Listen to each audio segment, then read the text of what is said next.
Welcome in to the Week 14 Sunday night recap. We are here. I'm your host today, JL Garofalo, joined as always by my good friends Jay and Joey. How you guys doing today? Not great, Bob. I unfortunately went against Jerick McKinnon, so he's having himself a day, and it's not very good. But I'm still in the playoffs. Just didn't get that one seed I was hoping for.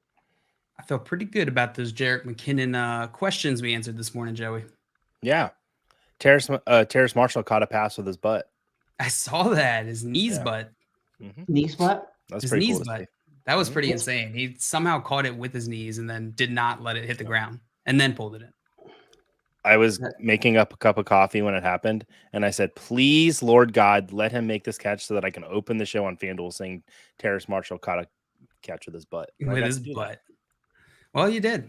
Congratulations, Joey. We got some people in the chat. What up, Albert? Hello, everyone. What's going on? What is going on, Albert? We are here to recap all of the games today for Week 14. Plenty of injuries, plenty of big news, big games, and we got our 4 o'clock slate that is finishing up. So we'll start getting into that shortly here. But before we do, Jay, you want to hit these injuries? Yeah, it was unfortunately a lot of big injuries again this week. Deebo Samuel left the game against the Buccaneers, and it did not look good. He got his leg rolled up on. He was in tears. Immediately grabbed his leg. Got carted off. Honestly, I would not be surprised to see Deebo Samuel miss the rest of the season. I don't know if that's the case, but just the way that it looked on the field. Mike White left the game twice after taking 2 big. They were clean hits, but he took 2 big hits, and he came back in both times. Now, I did see that Robert Saleh said that after the game, he was headed to the hospital to get some testing done, that he likely had 2 separate rib injuries and potential internal injuries. So status is still up in the air for Mike White next week. Kenny Pickett left the game with a concussion, did not return. Same with Tyler Huntley in Baltimore. T. Higgins apparently aggravated his hamstring in the pregame warmups, and while he was active, he really didn't even play much. I don't know if he even got on the field. I know he didn't have any catches, but absolutely destroyed me in some leagues. Yeah, that hurts when it's something like that. You know, when you expect an injury and a guy doesn't play, that's different than, oh, he's fine, and well, actually he's not. Right. Tyler Boyd dislocated his finger. He left the game, so it was basically Jamar Chase and everybody else for the Bengals. Dameon Pierce had an ankle injury, Joey. I know that had to hurt you. Did not return. And then Corey Davis also had a head injury. I did not see it diagnosed as a concussion, but he did not return to the game. We'll talk about the Dameon Pierce injury later, I guess. Ooh. He was not injured. Houston wanted to lose that game. Interesting. We'll get into it. Foreshadowing there. Yeah. I like the way that sounds. Is that all the injuries? Did you talk about Russell Wilson? No. You know what? I just seen it. I didn't have him in my notes. He left the game. I did not see exactly what happened. It looked like a concussion. Yeah, it looked like a concussion. He just got drilled into the ground by Frank Clark. hit right on his head. So not very good. He looked concussed. Yeah, it's pretty probably out rest of the game. Brett Ripien threw a touchdown though. I did see that. Nice, Brett Rippin, killing it, ripping it. And Tim in here saying 8:20 is too late for a game. Oh, Tim. It is pretty late. It is pretty late for a game. Now that I have to wake up early all the time, I agree, Tim. I agree with that. All right, guys, before we get into our matchups here, quick reminder, if you're enjoying the shows already, hit that like button, follow FanDuel. If you're on Twitch, subscribe to them. If you're on YouTube, they have fantastic content creators putting out stuff every day. Oh, and if you're on Facebook, hit that like button and follow FanDuel as well. Always bringing the heat, always bringing the content. Guys, let's get into this first, the Sunday night game. We'll preview the Sunday night game. Starting off, we got the Miami Dolphins going against the Los Angeles Chargers. The Chargers are dogs here by 3.5 points. And the total is set at 54.5. So Vegas expecting a high-scoring game this week. How are you guys feeling about this game? You guys think that this will be a shootout? They'll hit the total, the over on the total, or are you expecting more of an under type game? I think they'll hit the over on the total. I said earlier today, there's two games I was looking forward to: Minnesota, Detroit, and then this one tonight. So Minnesota, Detroit turned out to a good one. Yeah, that didn't disappoint. Yeah, I'm with you. I think it's going to be a shootout, especially getting Mike Williams back, although he's not necessarily 100% healthy. It'll be nice for Justin Herbert to have his full set of weapons on the field. There's just so much offensive firepower on both teams, and the defenses aren't that great either. So you could definitely see it turning into a pretty epic game for fantasy purposes as well. Yeah. So you guys are both taking the over? Yeah. You think the Chargers will be able to cover the spread here at 3.5 points?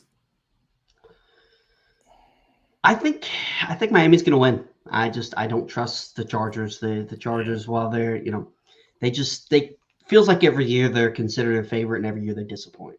Yeah, that's fair. We got Tim in here saying 41-31 shootout, baby. Go Fins. Go Fins. I hope so for you, nice. Tim. I do too. 72-point game. That'd be wild. Wild. In this game, we got some fantasy relevant players on both sides of this ball.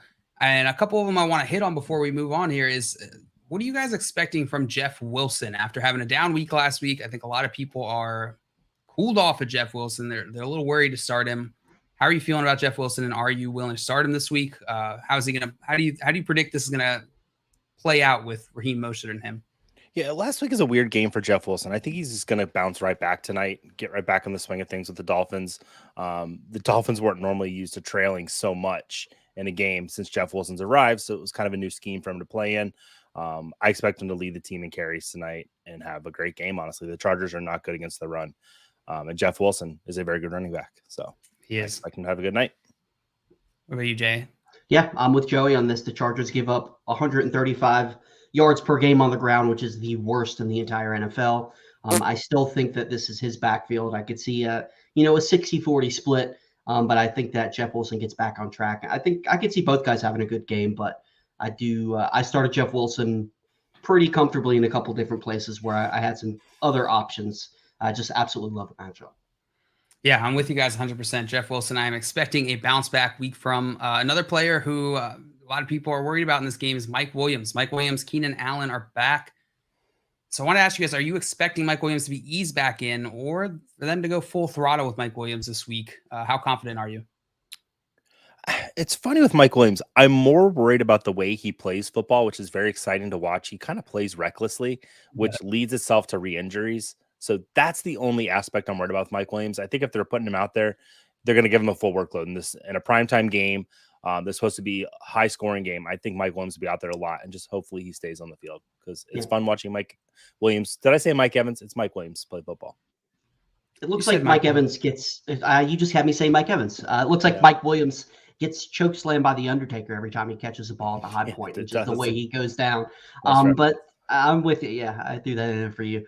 I do think he should get a full complement of snaps, but I will say he's coming off of 2 ankle injuries. So I think he's going to play the whole game. I'm not confident in his performance. I think it's going to take a few games for him to get back to the Mike Williams we know and love. So I think he's going to play, but temper expectations for what, you're hoping for a touchdown in this game, in my opinion, from him. So that being said, we got a question in the chat related to this. Albert asking, would you guys rather start Hollywood Brown or Mike Williams full PPR mode? Are you guys confident enough? You both are seeming a little hesitant with Mike Williams. Are you benching Mike Williams for Hollywood Brown here? If I have Hollywood Brown as the option, I would bench Mike Williams. Then you don't have to worry about the re-injury factor and what's he going to be like on his first game back. We've heard that, DeAndre Hopkins might just get taken out by the Patriots. That might be their focal point, which will just open up Hollywood Brown to have a lot of work. So I like Hollywood Brown tomorrow night against the Cardinals. Yeah, and the type of wide receivers these guys are, Mike Williams has not been a high target or high reception type of guy. So PPR format really lends itself to Marquise Brown, who this year really has been.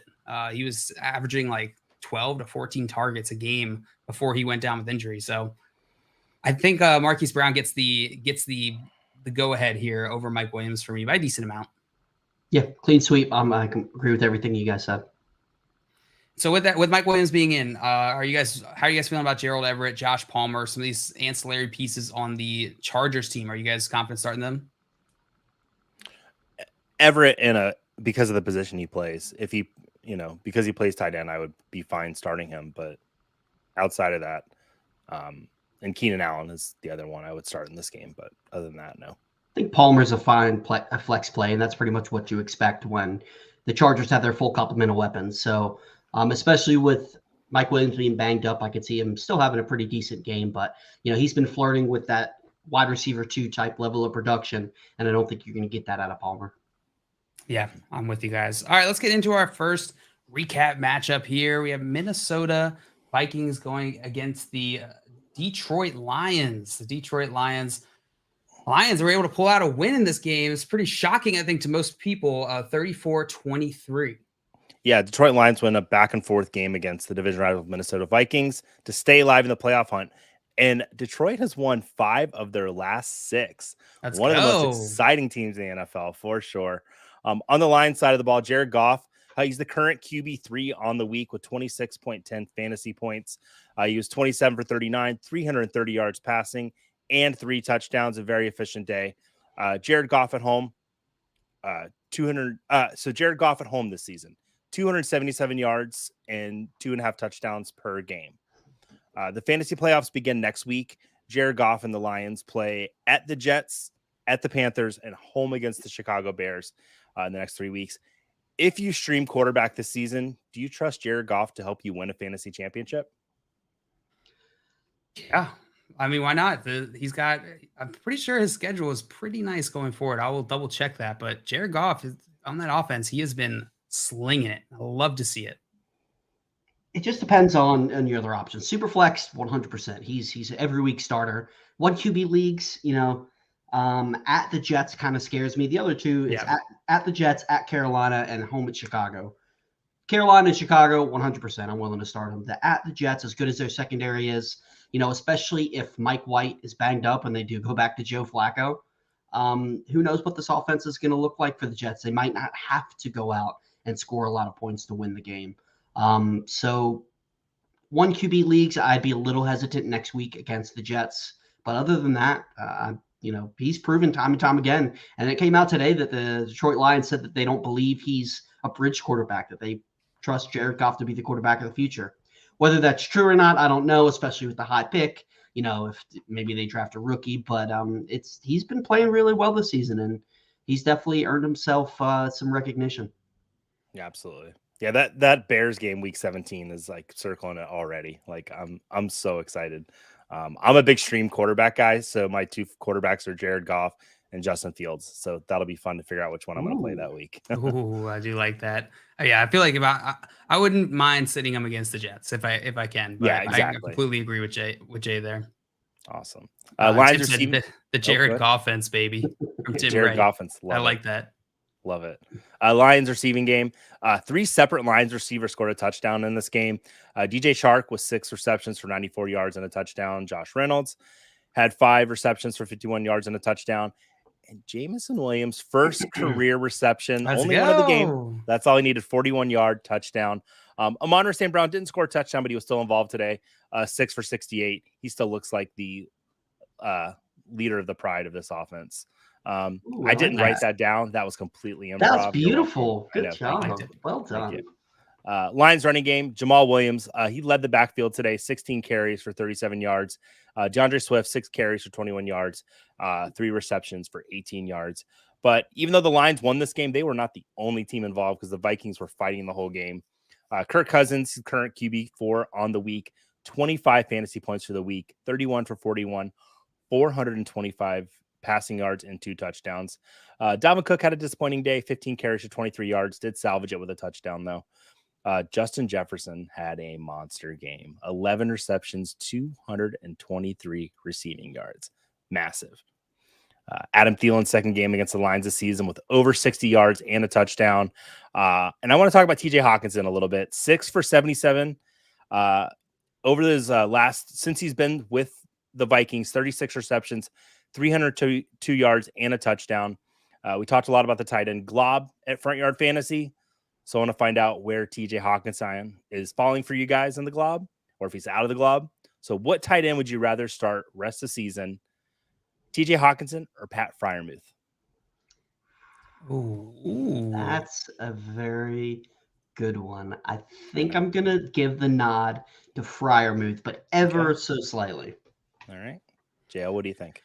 I think I would also go Freiermuth. That is tough. He's got Carolina, Raiders, and then Baltimore. All decent tight end matchups.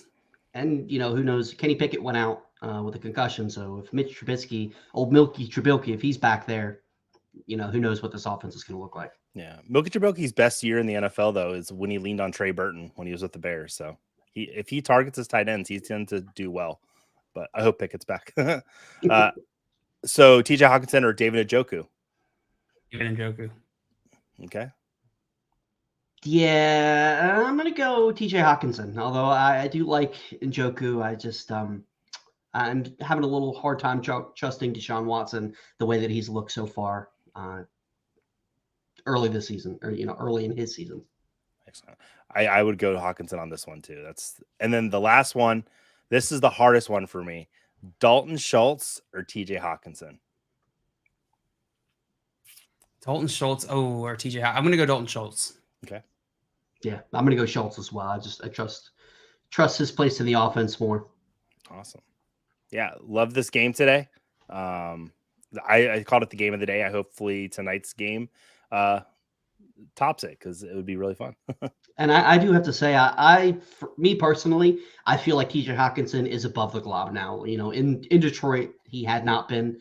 And for those who don't know, when we say the tight end Glob, we're basically meaning that group of guys who, outside of the Travis Kelce's, the Mark Andrews, the guys that are 100% locked in every week starts, the type of player that you're just looking to get 3 catches for 30-something yards and hopefully a touchdown. But I think that his production recently, TJ Hawkinson has stepped out of the Glob and now is in, a tier below those top-end guys. Yeah, no, I'm with you guys. All right, let's move on to our next game here. We have Cleveland Browns versus the Minnesota Vikings. I'm sorry, I read the other one. Cleveland Browns going against the Cincinnati Bengals. Bengals came out on top here, 23-10. Yeah, this game started off a little slow. There was not a whole lot of offense to go around in the first quarter. Got a little bit more in the second and then turned it on somewhat in the second half. But Deshaun Watson started to look a little more like himself in the second half of this game. 26 for 42, 276 yards, a 1 touchdown, 1 pick. He did take 2 sacks, but he's obviously still got some rust to knock off, especially, I'm almost not playing in a full 2 calendar years. But he was targeting Donovan Peoples-Jones, 12 targets, led the team, 114 yards. You absolutely love to see that from a guy, Joey. I know you were very high on Donovan Peoples-Jones with Deshaun Watson under center. He kind of profiles like a Will Fuller type of player that Deshaun Watson really had a lot of success with in Houston.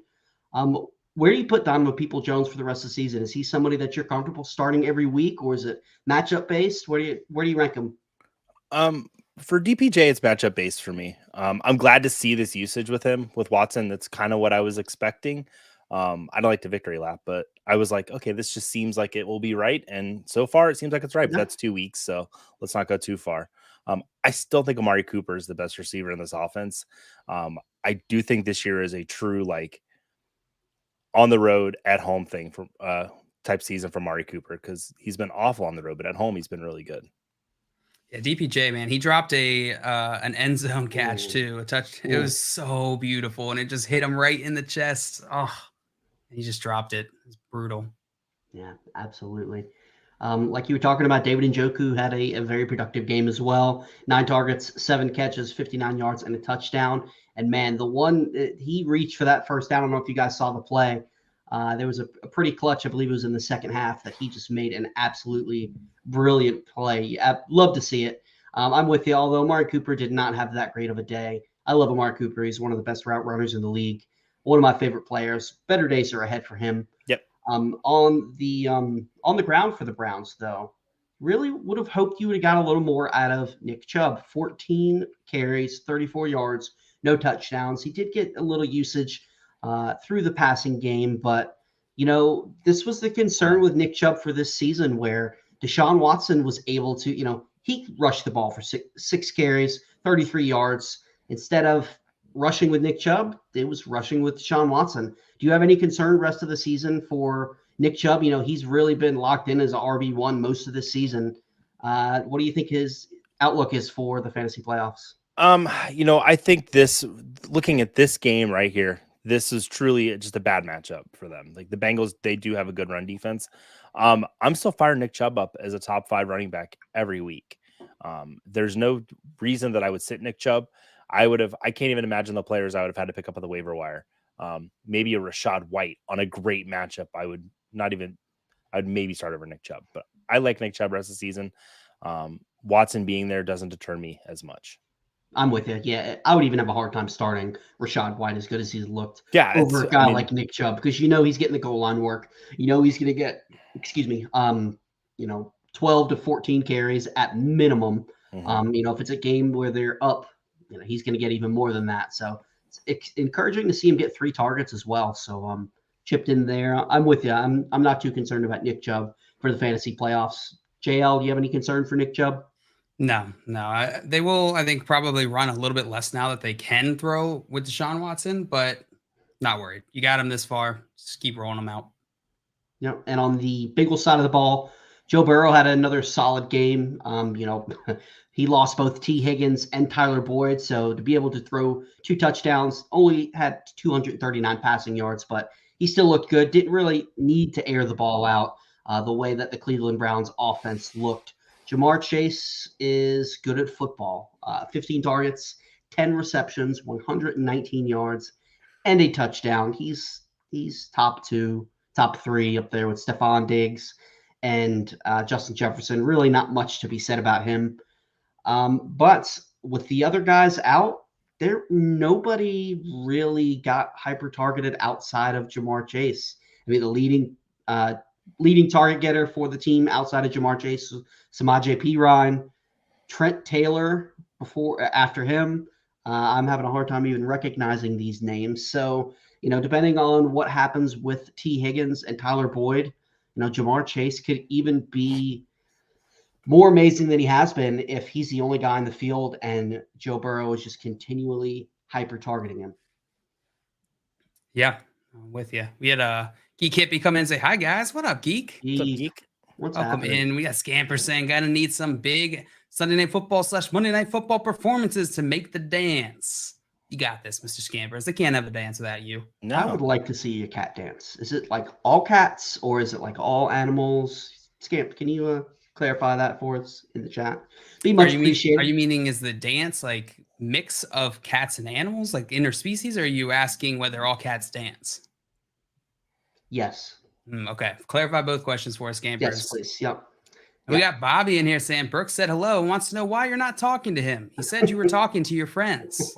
This is to Jay. My parents were watching my children today, so my wife could get some Christmas shopping done and I could watch football. So looks like he's still over there. Brooks, you need to get home and go to bed. Hi, Brooks. Just Killer saying, "Let's go. What a win." What I a don't know win. what win it was, but let's go. What a win. Whatever it What is. a I win. love it. I couldn't believe it. And then And an absolute shutout by the 49ers. Yeah, 49ers are rolling right now. That defense looked phenomenal. Old Brock Purdy was out there. He looked pretty good. You know, I really wish Tom Brady would just wait till next year to start completing passes to the 49ers. It was just annoying today. And that's pretty much going to be it for this game. Joe Mixon had a pretty solid game. Did not get the touchdown, but, that just happens sometimes. No concern for him. Samaje Perine, it was nice to see him still be involved in this offense. So I still think even with Joe Mixon back, he's worthy of a flex play. Yeah, he's getting work. Well, 4 carries, 22 yards, and a touchdown for Samaje Perine this week. Are you guys confident throwing him in for the fantasy playoffs at all? Just depends on Tyler Boyd and T. Higgins. If both of those guys are out, I'm confident starting him as a flex. Yeah, but that's pretty much it. If one or both of them are back, I prefer other options, but in a desperation play, you could do a lot worse. Yeah, that's fair. All right, we're gonna get into our next game. Before we do, we have some questions here from the chat that we want to answer. Mr. Scampers saying Tua plus Big Mike plus Ramondre plus Everett versus Waddle plus 42.5 PPR. What are his chances? Joey, what do you think? I'm doing the math in my head. Big Mike Williams. Big Mike. Man, it's going to be close. I think the Tua side can pull it out.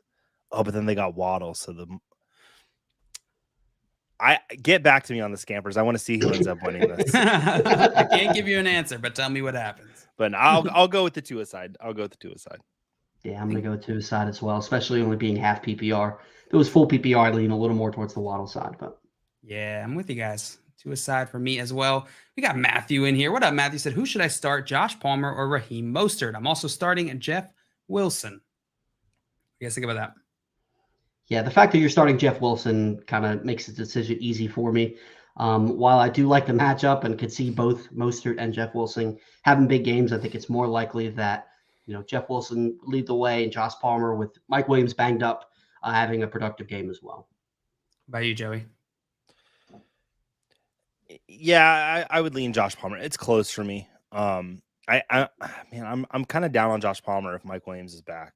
And if they've got Everett out there with Keenan Allen, Austin Eckler, we talked about this morning, he might be the 5th option now on the team. So I'm a little hesitant with Palmer, but I'd still roll him out over Mostert. Matthew, if you can give us a little more context, if you're safe and you need the floor, then I would go with the Raheem Mostert and Jeff Wilson side because I think they're both going to have a good game.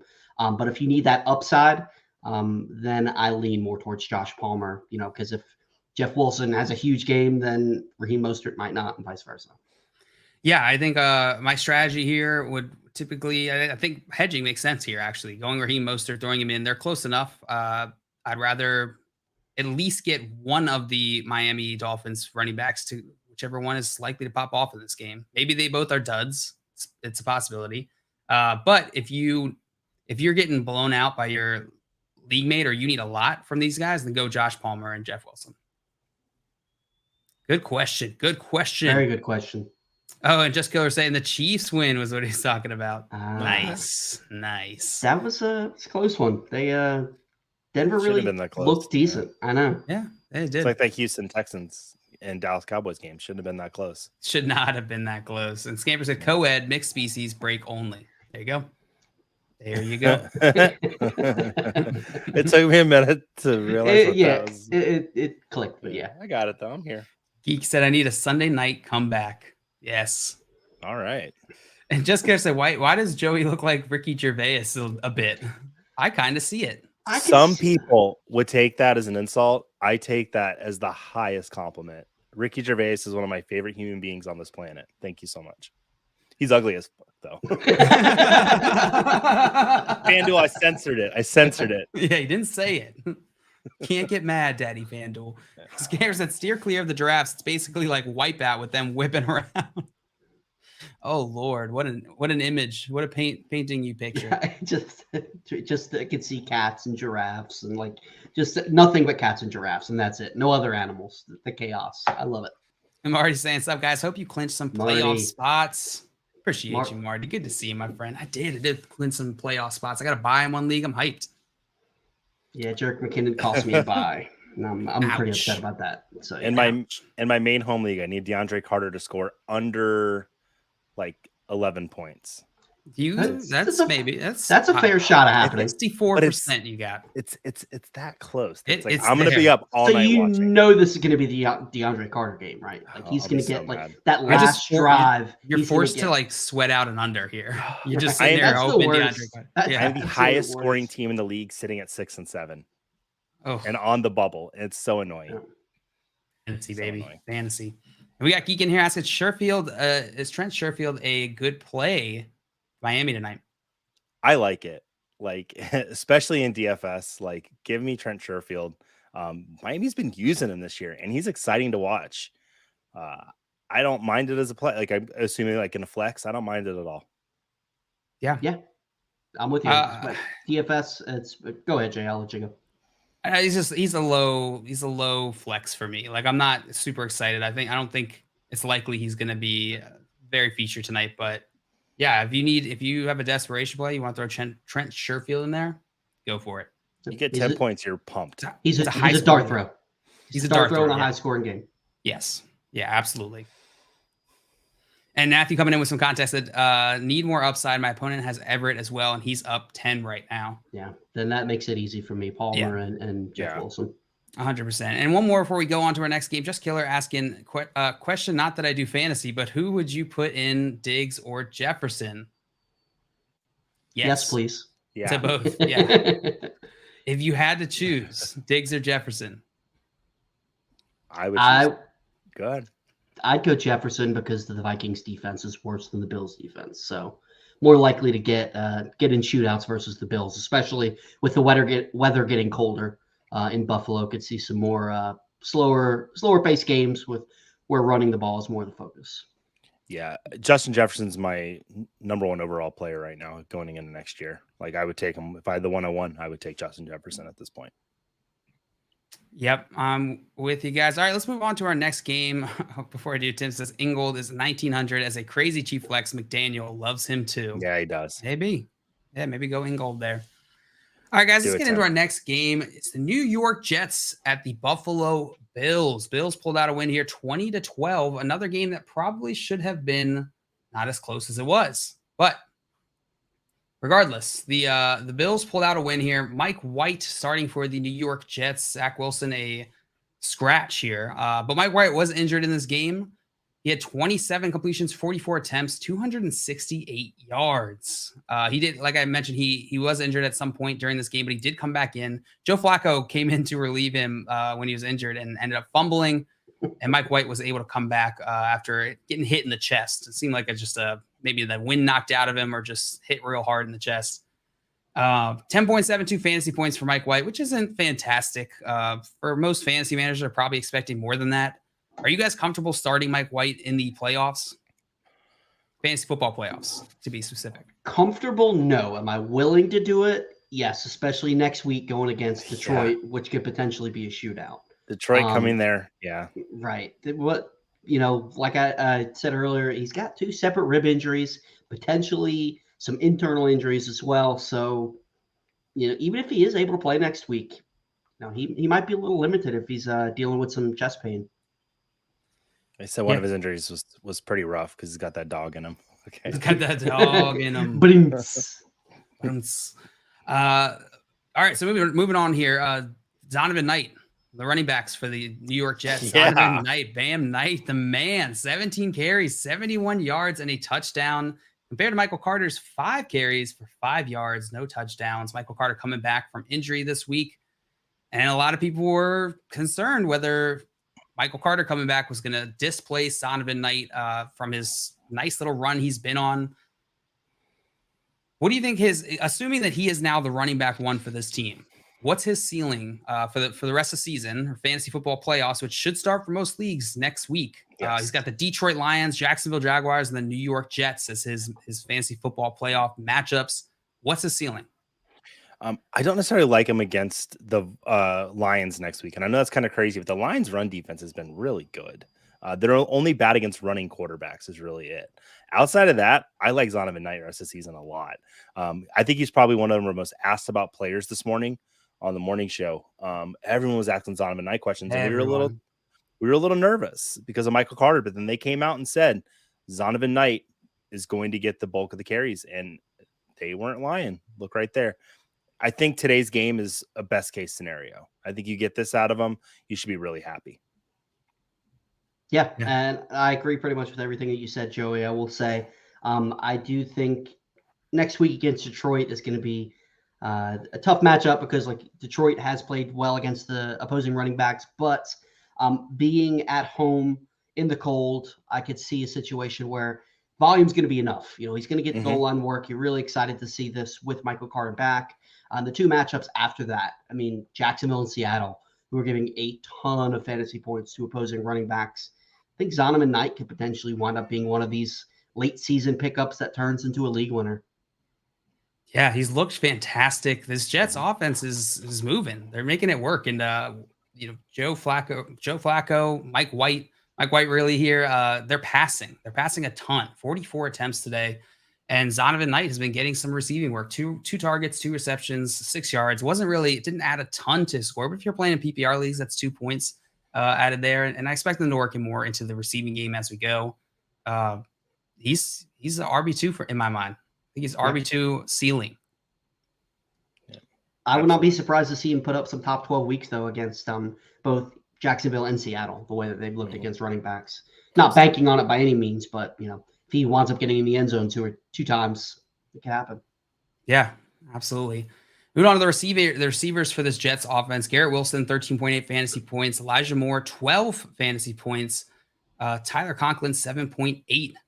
Denzel Mims, 6.5 fantasy points. It's great to see Garrett Wilson be the number one guy on this highest scoring wide receiver on this team.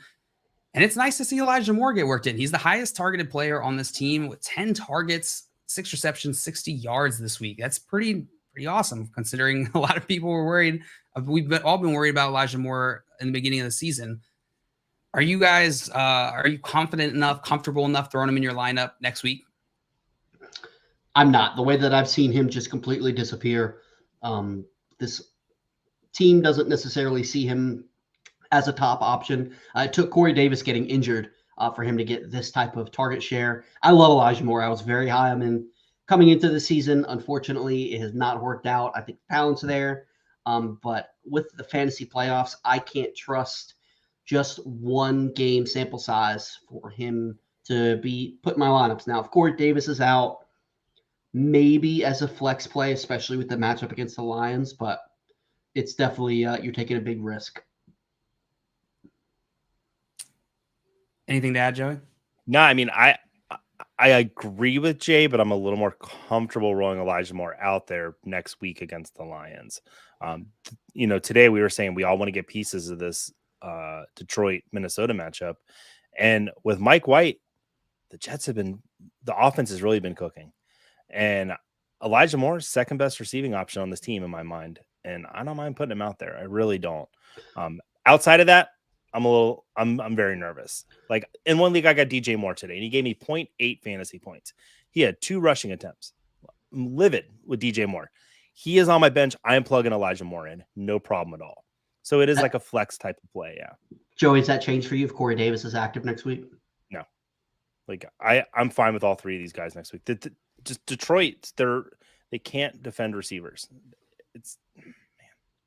They've been putting together the last few weeks, but it's still not. It's still bottom offense here. Yeah, I'm with you guys. I'm with you.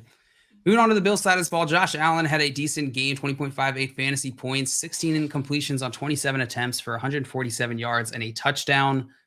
Not much to add there. Devin Singletary, James Cook, not so good. Not so good this week. 5.3 fantasy points to 2.5 respectively there. This happens with the Bills. I don't know that there's much really more to talk about with the Bills running back situation. Is you kind of have to expect this against in an offense that the offense passes so much. In some games, they just end up leaning on that. Yeah, that and, Josh Allen is basically the RB1 on this team. Joey, I know you've liked Devin Singletary. I've been high on him recently as well. Unfortunately, Josh Allen seems to be back healthy. Josh Allen is, I'm going to stop short of saying reckless, but he's not afraid to put his body on the line. He like flipped for a first down. You I see know. that? Yeah, He did like a complete flip. And what was saving Devin Singletary earlier in the season is he was being used in the passing game. So when he had these games, he was chipping in a couple catches. But now they're using Nyheim Hines. Now they're using James Cook a little more. I think Devin Singletary is a low-end RB2. You're basically hoping for a touchdown at this point. Yeah, and that's a great point. Josh Allen, 10 carries for 47 rushing yards and a rushing touchdown this week. So you're absolutely right. Josh Allen is the RB1 to this team some weeks.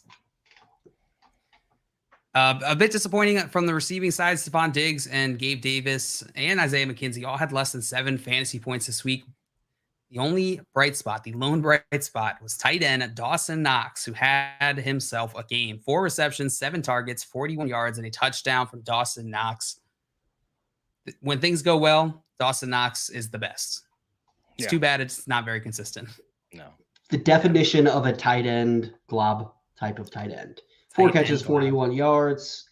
Got the touchdown. You're happy. If he didn't, not that happy. Not so happy. Exactly. That about wraps up this game. Before we do, we got some comments here. We got TKO. So, hey guys, how's it going? How's it going, TKO? Welcome in. Welcome in. He said, anyone got division predictions down? Trying to guess all 8. He said, I feel like the Cowboys going to take it from the Eagles. I do too. Spicy. I don't. Not the way that they played against Houston today. I think Philadelphia, and I hate to say anything good about the Philadelphia Eagles, but man, they're a complete team. Like I would not be surprised to see them lift the Lombardi by the end of the season. Yeah.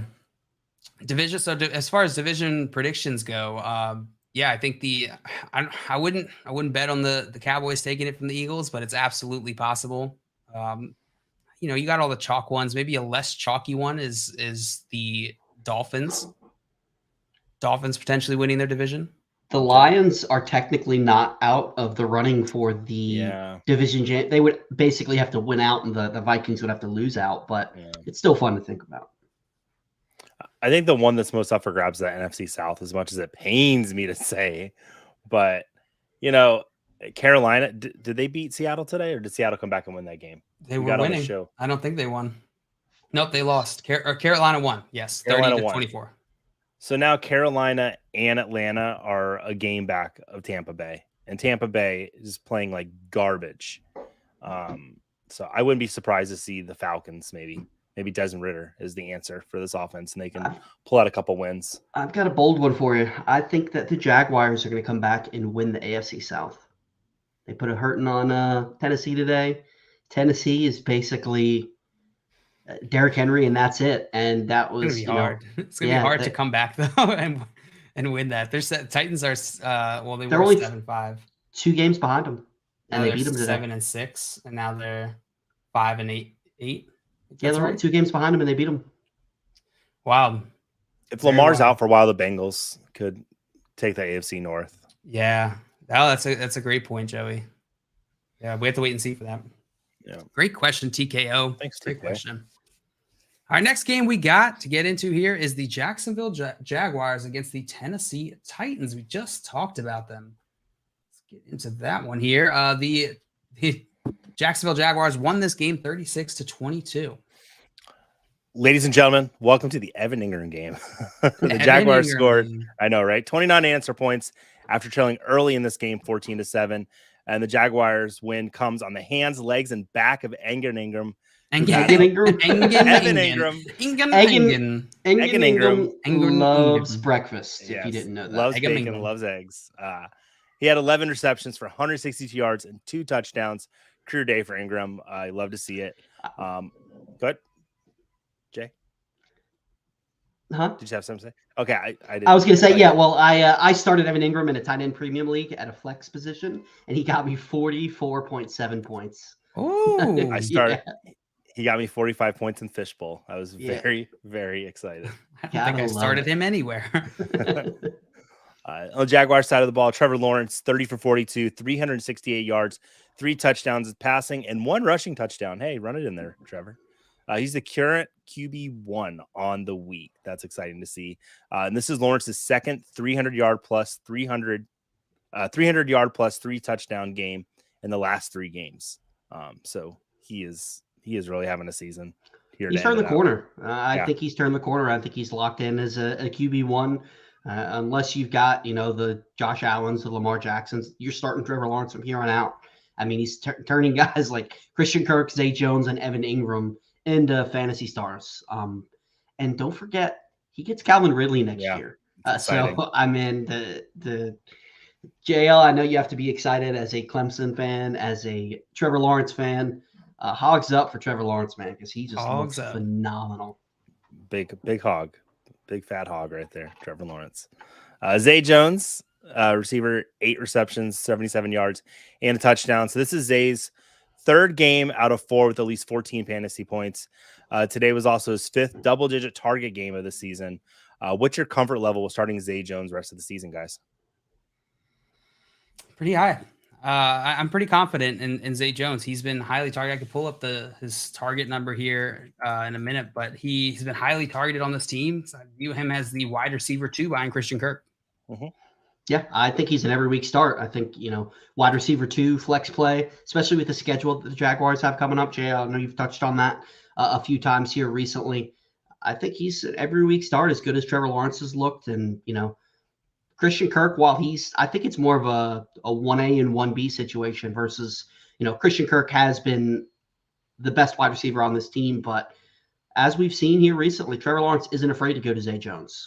You love to see that connection. Second highest targeted player on the day. I think he's an every week start. Yeah, Zay Jones is 22.1% of target share in the season, 30% in the last 3 games. Ridiculous. Which is the most in the last 3 games. It's been a dog. Yeah.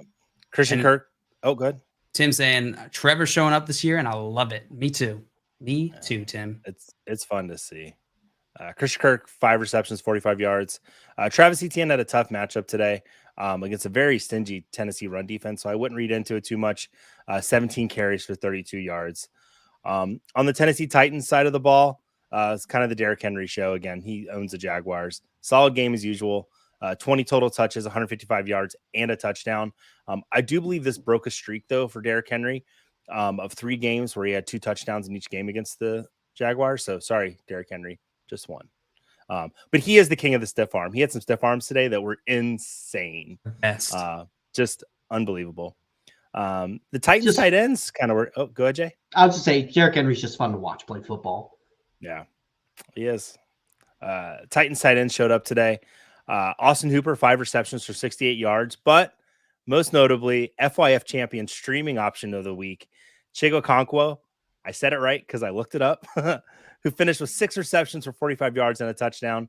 The last 2 weeks, 10 receptions for 113 receiving yards and a touchdown. So how are we feeling about Chig rest of the season? If you're streaming tight end, are you guys comfortable rolling him out there or still a little nervous?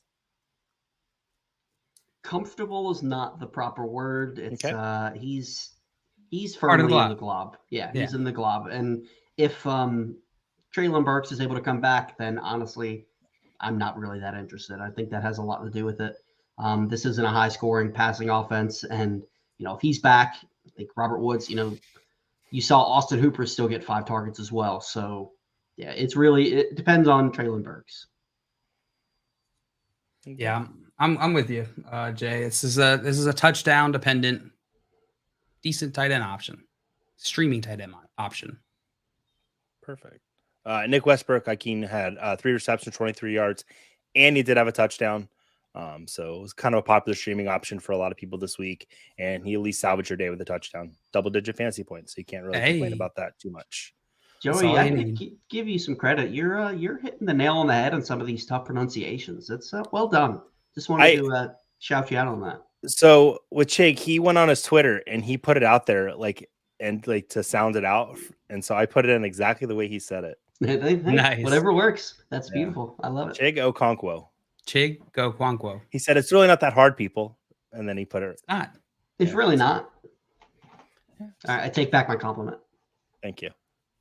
But no, I did the research. I did the research to be able to. That is true. Pronounce them. Proud of you. Yeah, that's about it from this game. All right, so let's move on to the Philadelphia Eagles versus the New York Giants game this week. The Philadelphia Eagles destroying the New York Giants 48-22.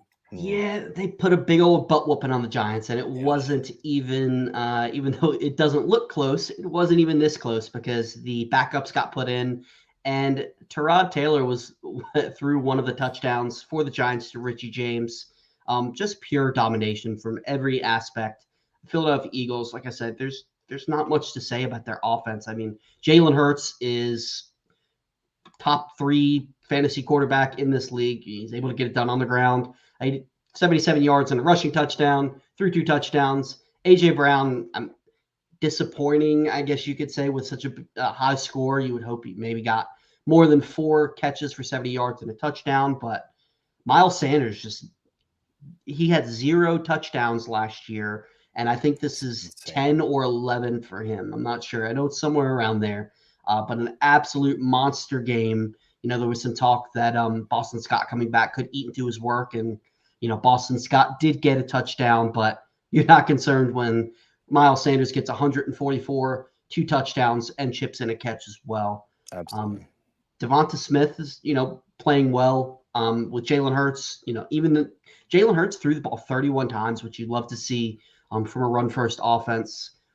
Any takeaways from the Philadelphia offense from you guys other than that they're really good? They're exceptional. And that Boston Scott touchdown came when they were putting in second. Like, they were treating almost like a preseason game. The second string was in there.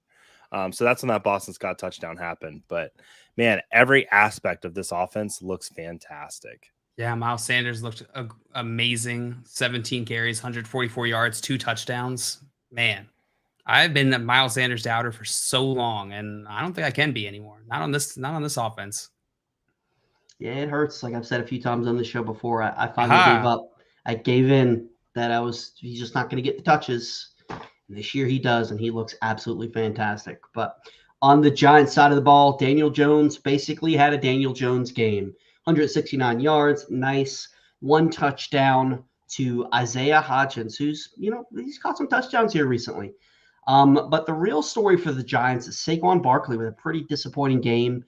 Only 9 carries, 28 yards. Like I said, this game did get out of hand, so they put in the backups, didn't want to waste, the tread on the tires for Saquon Barkley. He did have 2 catches for 20 yards, but, he has not had a rushing game over 100 yards since week 10.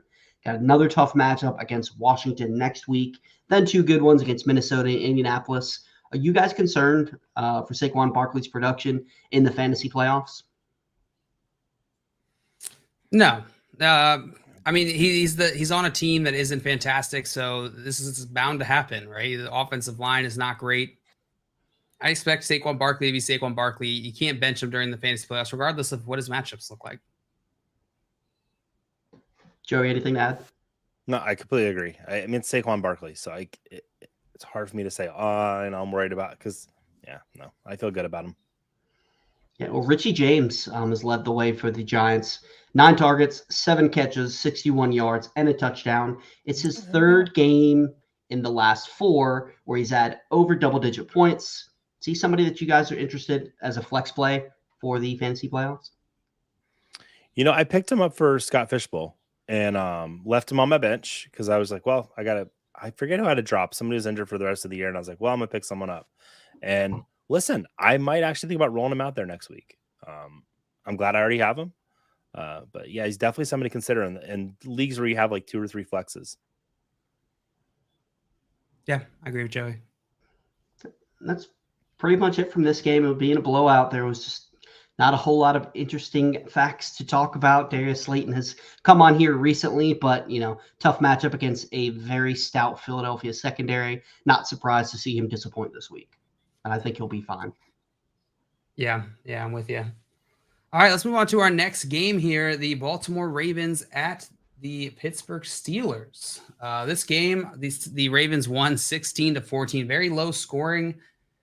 And man, as a Ravens fan, this one was tough to watch. Lamar Jackson being out for this game, so Tyler Huntley getting the start, and then Tyler Huntley getting hurt, and having was it Anthony Brown, I believe, fill in here. Yeah, Anthony Brown filling in for Tyler Huntley after he got injured.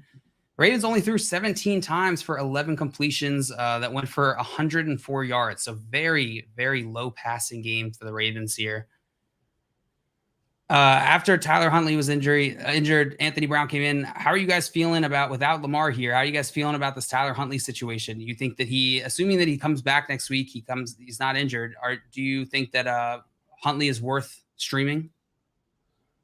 Super flex leagues, yes, but that's about it. Especially, not really having any wide receiver options outside of Deshaun Jackson, Duvernay, and Robinson have pretty much disappointed. It's kind of a whack-a-mole. Which one of those guys has a good game? And with the running back stable that they have, Gus Edwards is capable. Kenyon Drake is capable. They got J.K. Dobbins back. So I think in Superflex leagues, he's streamable in a good matchup. But 1 QB leagues, I'm not interested. Yeah. I don't know that you can. This was supposed to be a good matchup for him passing wise. The Steelers don't have a very good secondary, and they still didn't pass very much. It's not what you want to see out of this offense. J.K. Dobbins, you mentioned he did come back, played for the first time in a while here. He ran 15 times for 120 yards and a touchdown.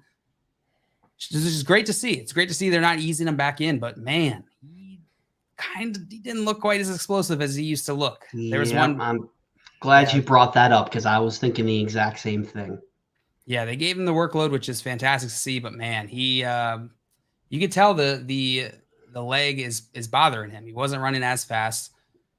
What were your guys' thoughts watching J.K. Dobbins in this game? I think we're talking about the same play. One that if this was J.K. Dobbins of last year or the year before, he would have took it to the house. The explosiveness just wasn't there. He looks good, but until we see that explosiveness come back, his ceiling's going to be limited now. Being on this offense that's going to run the ball a ton and is very good at running the ball, I think he's an RB2, but he was looking there for a while early in his career like he could be a high-end RB1, and I think the injuries are just taking his toll. What about you, Joey? Yeah, the play, it almost looked like he was kind of like floating. Yep. But not floating fast, like this Ghost of Christmas Past, just kind of floating there, And we don't want to see that. We want to see J.K. Dobbins, running real fast and whatnot. And he just doesn't look the same. But I mean, he did have 120 yards. I think as long as Tyler Huntley's the quarterback, you might see him get a good amount of rushing work. Yeah, I almost wish they'd ease wait now. I mean, they can't because they're so firm. Like they are right on the line of this playoff hunt, and they don't have their division. They don't have the playoff spot clinched yet. So I can see why they're not going to ease him back in. But man, I'm afraid he's gonna just make it worse now before the offseason. So wait and see. Are you guys starting J.K. Dobbins next week? Yes, even with Lamar out. Well, I guess it depends on if Huntley doesn't play and it's this undrafted rookie. What was his name? I don't even remember what his name was. But Anthony Brown. If I have some other options, I would like to bench him if Anthony Brown is a starter. What about you, Joey? Yeah, I'm fine rolling Dobbins out. I kind of want to see what this backfield is going to look like, and I see Gus Edwards got 13 carries, but Dobbins looked like the better running back, even though he looks slow. His next 3 matchups after this week are Cleveland, Atlanta, and then Pittsburgh again. Very solid running back schedule there. So I'm with you. I got to start J.K. Dobbins. Pittsburgh game scares me a little bit, but the other 2 games, I'm really excited to start them. Yeah, I take it back for next week. If playing Cleveland, give me J.K. Dobbins. Yeah. And then on the receiving side of this, Demarcus Robinson, he got 10.2 fantasy points. If you started him in a pinch, you're probably happy with that. 6 targets, 5 receptions, 52 yards. Outside of that, there weren't enough passes to really make anybody relevant here. Mark Andrews was a dud, 3.7 fantasy points on 2 receptions, 6 targets, 17 yards. Deshaun Jackson was the next highest scoring wide receiver here. 2 receptions on 2 targets, 34 yards. I don't know what you do with that, but that is what it is. Hopefully next week Lamar Jackson's back, or I don't know. I guess we'll see. They're going against Cleveland, so maybe they have to pass more. I'm probably not starting any of these wide receiver options, though. Not in the first week of the fantasy football playoffs. Only pass catcher you're starting on the Ravens is Mark Andrews. Yeah. And then let's move on to the Steelers side of this ball. Kenny Pickett, he was tackled early on in this game and hit his head, knocking him out for the rest of the game. Mitch Trubisky came in and played the remainder of the game. He had 22 completions on 30 attempts, 276 yards, and a touchdown, 3 interceptions. Baltimore defense, 8. They ate this afternoon. Mitch Trubisky, not so good. Ended up losing this game anyway. I tweeted out earlier, Mitch Trubisky is in fact still Mitch Trubisky. He is still Mitch Trubisky. On the running side of this, Najee Harris, decent game, 12 carries, 33 yards, and touchdown, 13 fantasy points, which is about probably in the lower end of what you expect, or right in the middle of what you expect from Najee Harris. This is a tougher matchup. Baltimore's defense is good. And then on the receiving side, Deontay Johnson, 14.2 fantasy points, followed by Pat Freiermuth. He had 12.3 fantasy points, 6 targets, 3 receptions, 33 yards, and a touchdown for Freiermuth. Deontay Johnson looked good, though. 8 targets, 6 receptions, 82 yards, no touchdowns, 14.2 fantasy points. How are you guys feeling about Deontay Johnson going into next season? It's weird because a few weeks ago, it really did look like George Pickens was the best receiver in this offense. And, now I'm not so sure, but I do believe Deontay Johnson, is he gone after this year from Pittsburgh, or did he sign a big contract? I think this is his last year. I'll look that up. I don't think so. I think he's back. I want to say they re-signed him, and because there was a whole bunch of, he was not going to play during the preseason, and they re-signed him real quick. I could be wrong though. But yeah, now I'm kind of just, it's kind of two sides of a coin. I'm not sure if it's going to be Pickens or Deontay Johnson. This is probably one of those situations next year I'll draft the player that goes second. That's fair. Between them. So he did sign a 2-year contract, but there is a potential out after the 2023 season. Which is next season. But it looks like so it looks like he'll be there at least next year. Okay. Good to know. I think he's somebody that I'm going to be targeting. There's a lot of people who are down on him. I think he's still an extremely talented wide receiver. He's still getting a pretty decent amount of targets. I love George Pickens. I'm very high on him. I would not be surprised to eventually see him as the wide receiver 1 on this team. But I could see it being a situation. It really just depends on where his ADP is. I could see it being, I love to target those wide receivers who have a down year that people just seem to miraculously think have lost all talent. I think he'll be, there was people who were high on him, potentially wide receiver 1 status. I don't think that's the case. I think he's a wide receiver 2 that, has some big weeks. And if I'm able to get him as a wide receiver 3 price range for ADP, then I might have a lot of Deontay Johnson on my teams next year. Yeah, I'm with you, Jay. Especially figure out what they do at the quarterback position. But I'm with you. This is a good offense. All right, let's move on to our next game, our last 1 p.m. game. We got Houston Texans against the Dallas Cowboys, who, let's see, the Cowboys were able to pull out a win just barely, 27-23. Yeah, Houston tested the Dallas Cowboys throughout the entirety of this game. At the end, Dak Prescott led a 98-yard game-winning drive to give Dem Boys the 27-23 win. Cowboys, Dak Prescott, he struggled a bit today before the final drive really kind of padded his stat line. 24 for 39, 284 yards passing, 1 touchdown, 2 interceptions. The Dallas run game, Tony Pollard, 62 total yards, 2 touchdowns. Zeke, 81 total yards and a touchdown. Both backs have proven that, they're starting options every week. Does anyone have any strong preference between them? Jay, do you prefer one or the other? I lean Tony Pollard. Just he looks better. He's using the passing game more. I will say I'll talk back. I've been fade Zeke all season, but they continue to use him in the red zone. If he wasn't getting these touchdowns, you wouldn't be that happy, but he is. You can't take that away from him. And they want to use him in those situations. So I think they're both RB2s. I like Tony Pollard's upside, to have those RB1 weeks more than I like Zeke's. Yeah. JL, do you prefer one or the other? No. I think they're so equal. I guess I'd lean Zeke just because he's getting more opportunities, but it's tough. It's getting tougher and tougher. I'll take the cop-out answer. I'd rather have Tony Pollard in PPR and Zeke Elliott in standard. Nice. Yeah, that's the cop-out answer. Way to ride the fence. Nice shot. I know, right? Dalton Schultz led the Cowboys in receptions and yardage today, receiving yardage 6 for 87. CeeDee Lamb had a quiet day, 5 for 33. Not really that surprising though. This Houston defense is not that their pass defense is that great. It's just teams can run all over them. Right. This is a weird game though. Dameon Pierce, great day. I'm wearing the Dameon Pierce shirt under here. Nice. 22 carries, 78 yards, and a touchdown.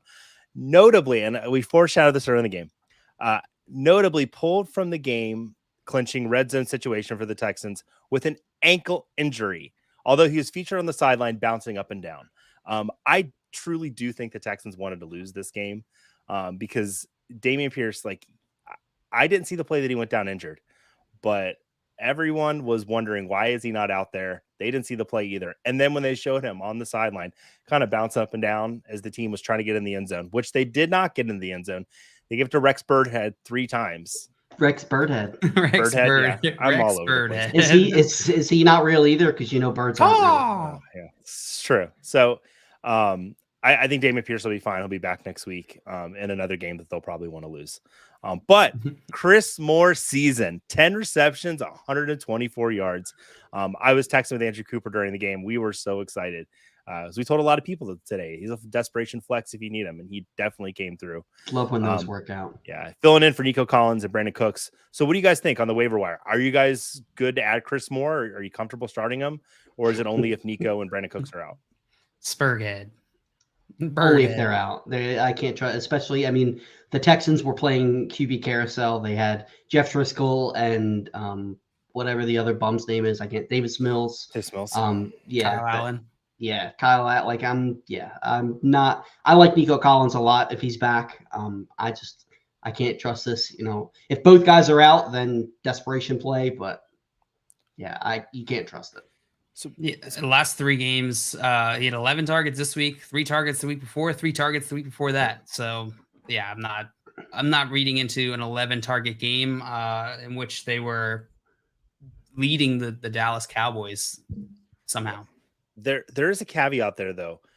When Davis Mills plays, Chris Moore actually has over 5 targets in 4 straight games. Now, it was 11 today, so that's a little bit higher.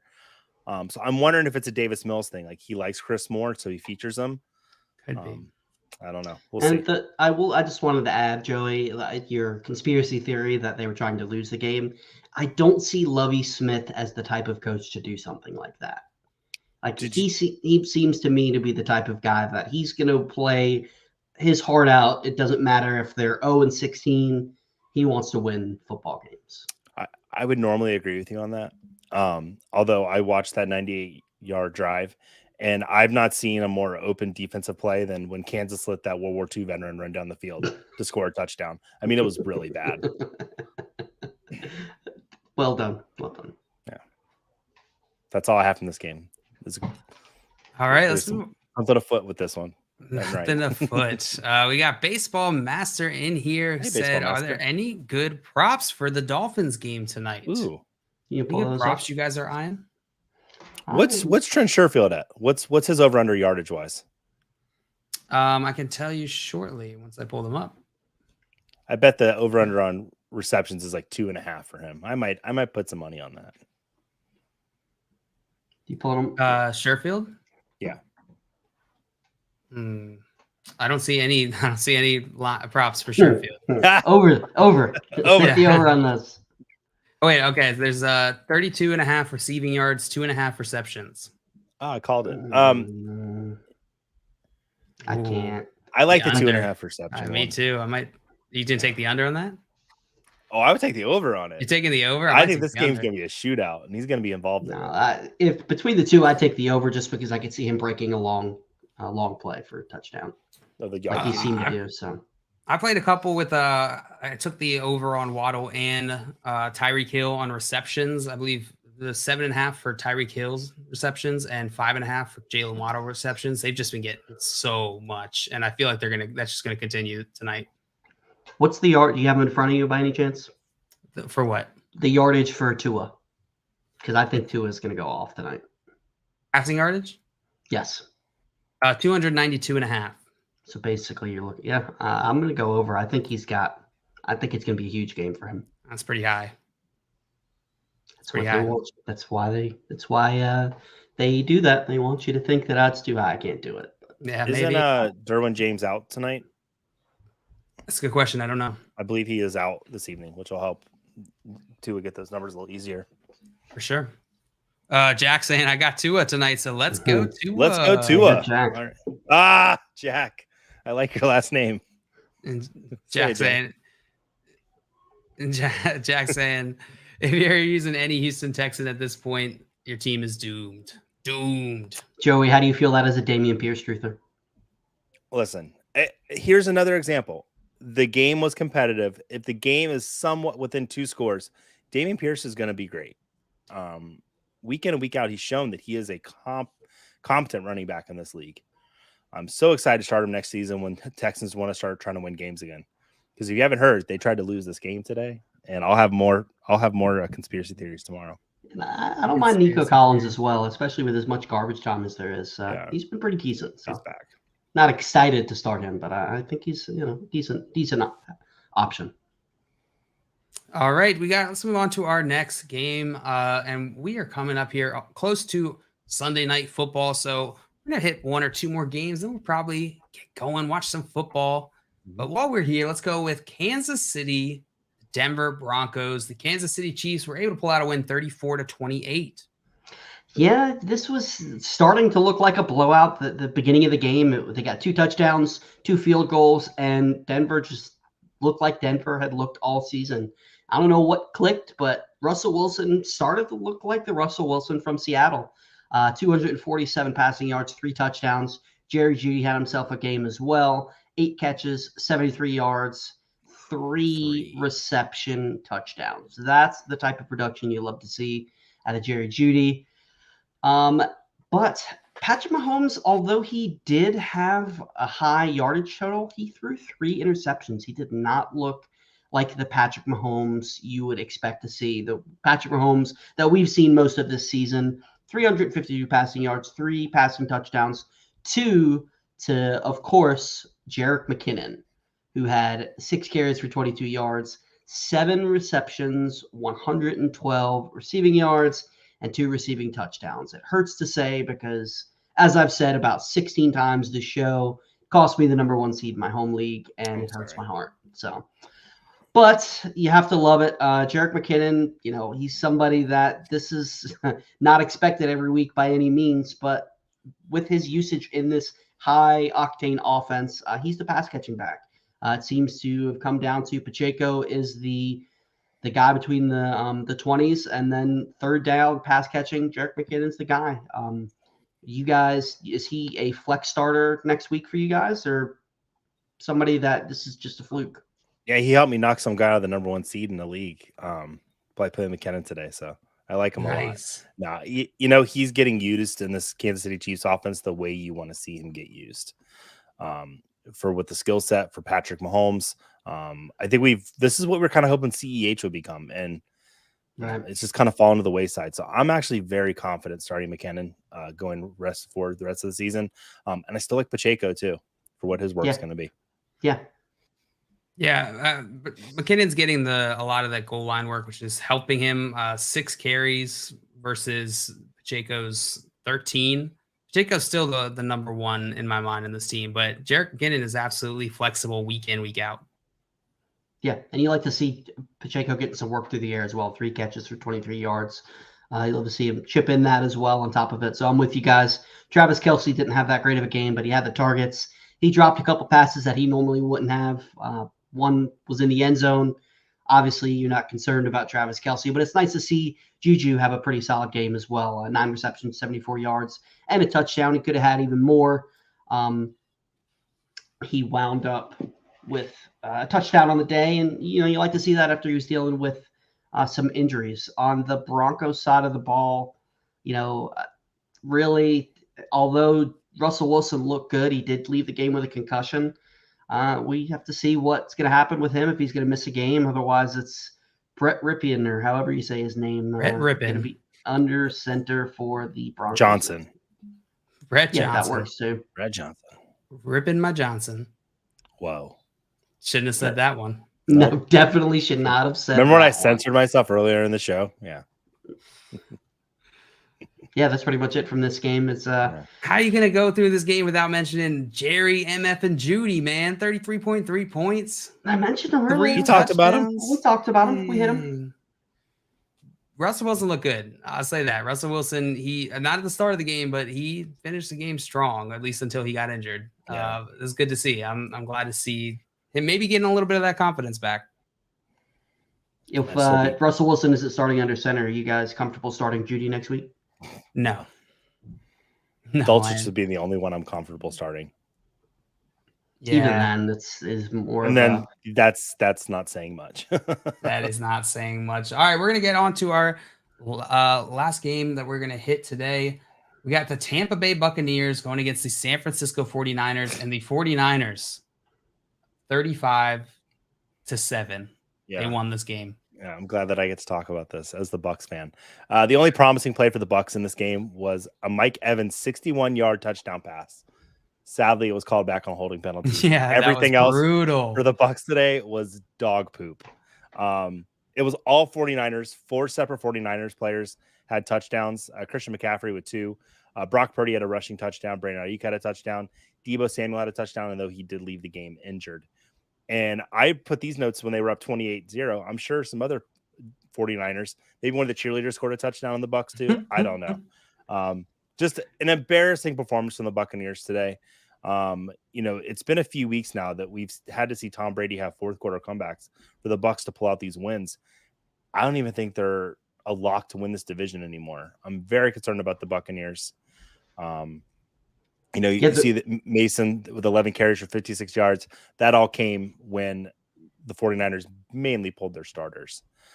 So McCaffrey looking like McCaffrey today.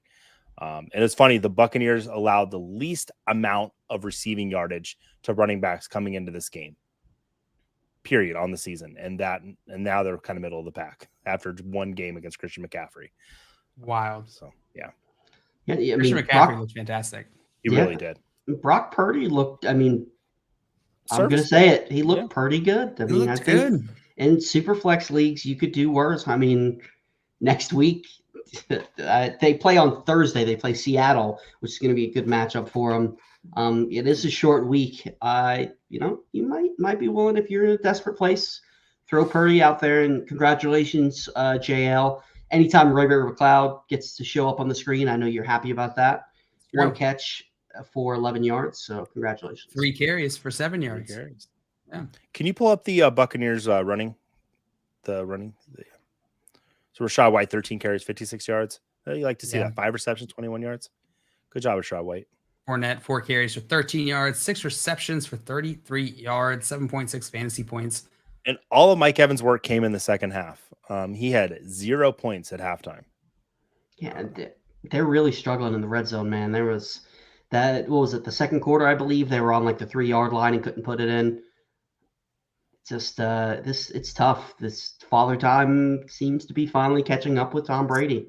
Yeah, what do you think is the source of the woes here, Joey, as the Bucs fan? Is this Tom Brady's fault? Is it him losing a step, or is it still this offensive line that's affecting him?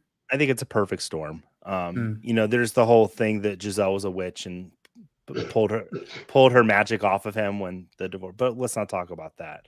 I just think, Tom Brady's 45. I think he's done as well as he can. I jokingly said, like, how do you return a GOAT today? I was very frustrated. But also, it doesn't seem like Tampa Bay wants to let him throw the ball, even though he had 55 attempts. It's very frustrating all around.